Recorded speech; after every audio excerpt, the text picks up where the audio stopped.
Hello friends, मैं हूं advocate Vinod Sharma और आप देख रहे हैं मेरा यूट्यूब चैनल कानून और आम आदमी। दोस्तों, आज हम जिस विषय पर चर्चा करने जा रहे हैं वो बहुत ही महत्वपूर्ण है। वो किसी भी केस को हराने में या जितवाने में उसकी महत्वपूर्ण भूमिका होती है। तो हम आज बात कर रहे हैं रिटन स्टेटमेंट की, यानी कि जवाब दावा जिसको हम कहते हैं। जवाब दावा जो है कब पेश किया जाता है, कैसे तैयार किया जाता है, उसमें कौन कौन से ग्राउंड लिए जाते हैं, ये सब मैं जो है आज आप इस वीडियो में बताने का प्रयास करूंगा। वीडियो शुरू करने से पहले मैं आपसे गुजारिश करूंगा कि आप मेरे चैनल को सब्सक्राइब करें, लाइक करें, शेयर करें और बेल आइकन का बटन दबाएं ताकि जो है नई वीडियो का अपडेट आपको तुरंत मिलता रहे। तो दोस्तों, चलिए शुरू करते हैं। Written statement. रिटन स्टेटमेंट क्या होती है? जब भी हम कोई दावा कोर्ट में पेश करते हैं तो सबसे पहले जो डिफेंडेंट होता है, अपोजिट पार्टी होती है, उसको समन किया जाता है। उसकी समनिंग के बाद, उसकी अपीयरेंस के बाद ये दावा जो है रिटन स्टेटमेंट की स्टेज पे आ जाता है।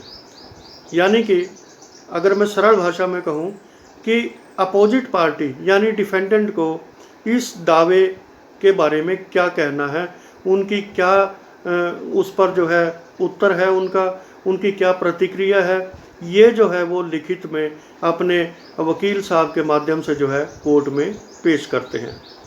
तो दोस्तों, ख़ास तौर पर सिविल केसेस में दावा जो है, जवाब दावा जो होता है वो एक बड़ा ही उसके एक सेट पैटर्न होता है।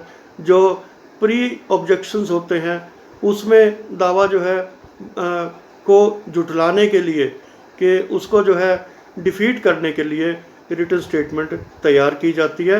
तो क्या होता है प्री ऑब्जेक्शंस में, ये मैं आपको जो है बताऊं इस वीडियो में।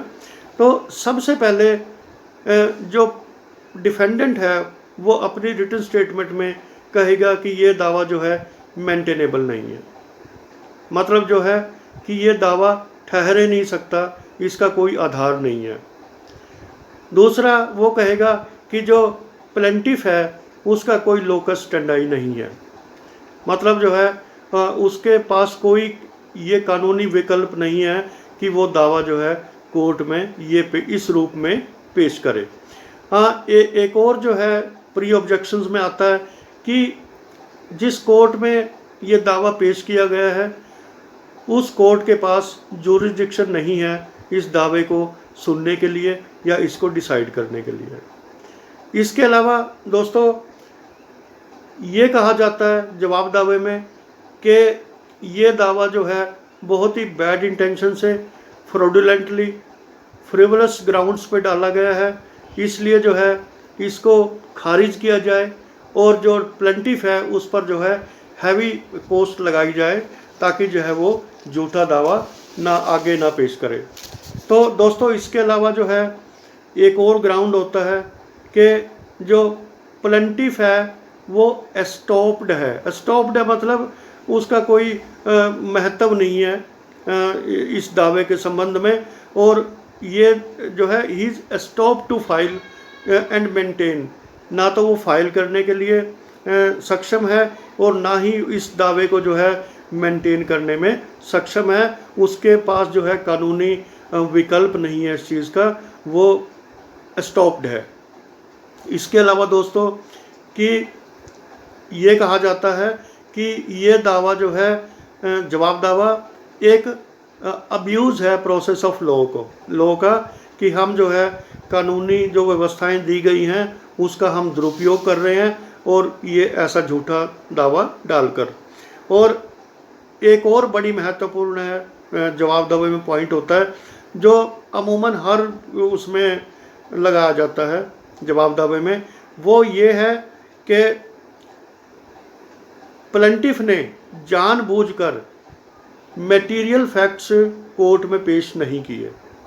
मटेरियल फैक्ट्स जो उस केस से संबंधित है वो कोर्ट में पेश नहीं किए, इसलिए जो है ये क्लीन हैंड लेकर कोर्ट में नहीं आया है, इसलिए इसका दावा खारिज किया जाए।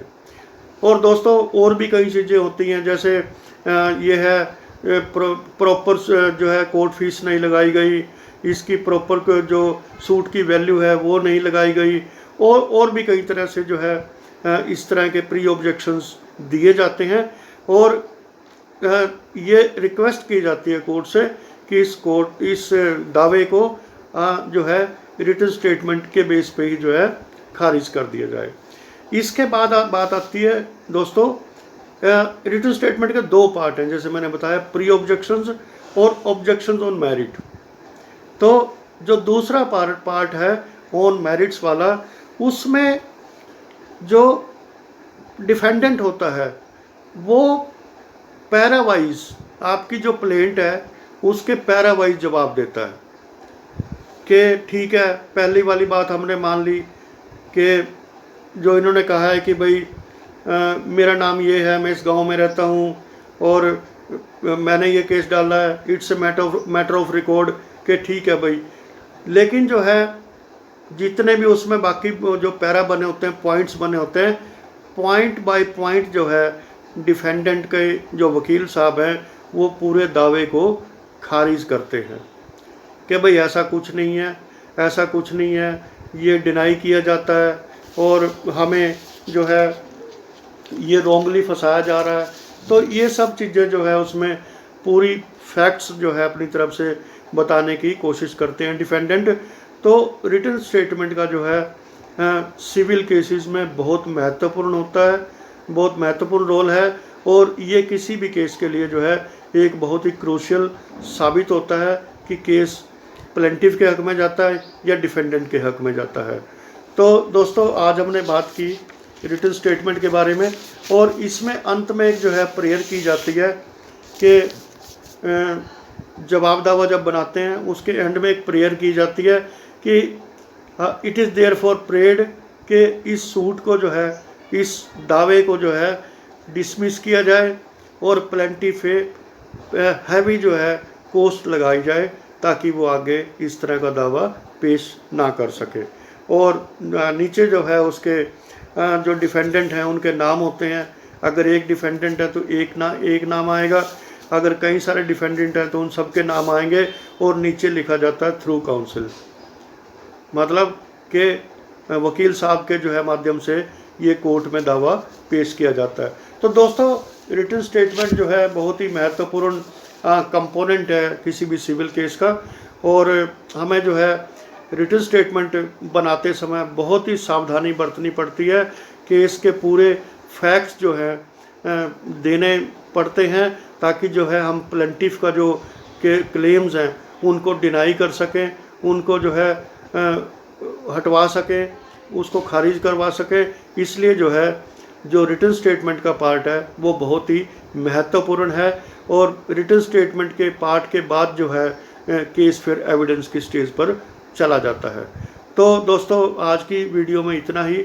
उम्मीद करूंगा कि आपको वीडियो पसंद आएगी, और जो है आगे भी मैं भविष्य में अच्छे वीडियो लाने का प्रयास करूंगा। आज के लिए इतना ही। धन्यवाद। जय हिंद।